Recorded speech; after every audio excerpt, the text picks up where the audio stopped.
The meeting ends. Your heart's pounding, but not from excitement, from pure exhaustion. You just spent an hour deflecting passive-aggressive comments and watched your best ideas get shot down, only to be repackaged as someone else's 5 minutes later. You feel drained, frustrated, and you haven't gotten a single real thing done. You're fighting battles all day long, but it feels like you're only losing ground. But what if I told you that the greatest generals and wisest emperors knew a secret? That the supreme art of war is to subdue the enemy without ever fighting. This isn't just about war, it's about life. And this is your playbook. Our first move comes straight from the Stoics: seize the high ground of perception. The philosopher Epictetus taught that we aren't disturbed by events, but by the way we see them. This is the ultimate high ground. When a colleague makes a sarcastic remark, you have a choice. You can see it as an attack and let anger and frustration take over. Or, you can see it as information that this person might be feeling insecure or threatened. This isn't about being passive. It's about being strategic. When you control your inner response, you control the entire battlefield. You can't control what other people do, but you can always control how you react. Instead of an emotional comeback, just pause.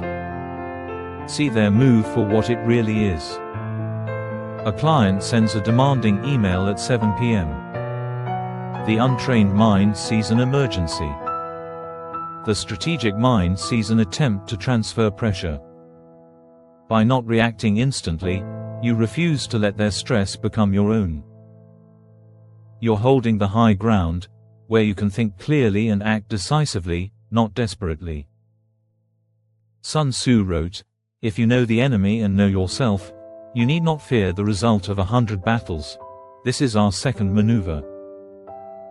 Now, in the workplace, colleagues aren't enemies, but you absolutely need to understand the dynamics at play.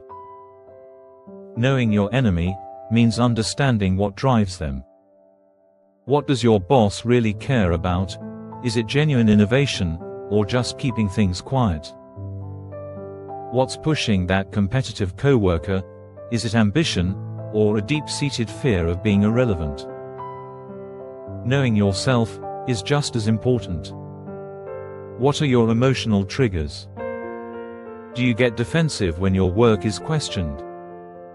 Do you run from conflict? This self-awareness is your personal intelligence report. For example, before walking into a negotiation, don't just prep your talking points. Analyze the other person. If you know they pride themselves on being fair, frame your proposal around mutual benefit. If you know that being interrupted is your trigger, have a calm, firm phrase ready to go, like, "I'd like to finish my point." This is how you win before the battle even starts. Our third maneuver is a brilliant psychological strategy, the empty fortress. The story goes that a general, facing a massive army with only a few soldiers, threw open his fortress gates and had a musician play calmly on the walls. The approaching army, completely baffled by this show of confidence, suspected a trap and immediately retreated.